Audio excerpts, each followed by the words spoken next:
All right. This Brutal Friday is Constant. That's the title, Constant. And I wanted to give you guys a little bit of a behind the mind of the programming. So, of course, Brute Strength, we have a methodology that we put into practice. We periodize things on a regular basis. We're preparing people for optimal performance in whatever it is that they are seeking. Most of our athletes are going to be training to peak for the CrossFit Open. And prepare for sanctionals or regionals or whatever they're going to be called moving forward. And several of them are also training and experienced veterans of the CrossFit Games. On Fridays, we play, which means that we play our sport. Now, all the time, these workouts aren't necessarily built into any progression. They're not a part of the why. The why on Fridays with Brute Strength is simple. It's community building, it's high intensity output, and it is a test.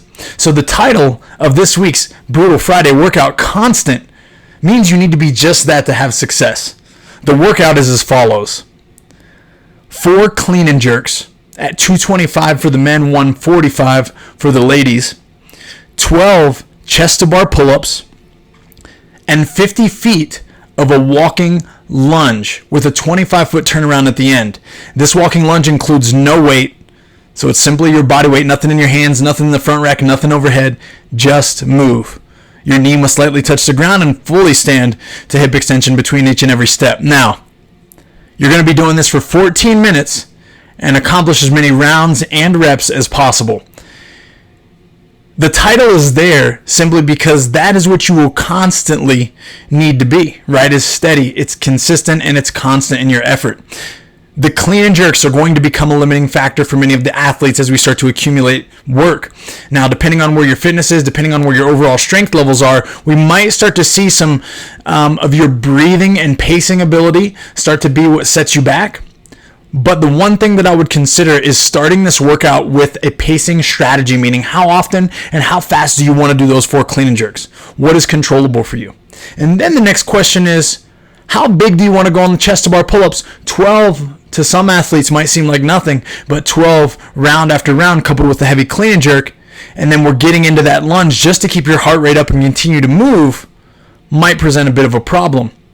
So think about breaking those chest to bars up early and often. What's it cost you to drop, shake your arms out, and jump back up again? If you do it quickly, not much time, right? And in fact, I would consider gaining 1 repetition in effort every time you drop after your chest hits that bar because you have no eccentric loading there.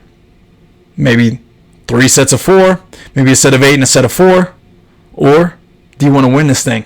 And are you going to go unbroken? And keep it that way throughout. And keep those clean and jerk singles. Now, when it comes to scaling, it's simple.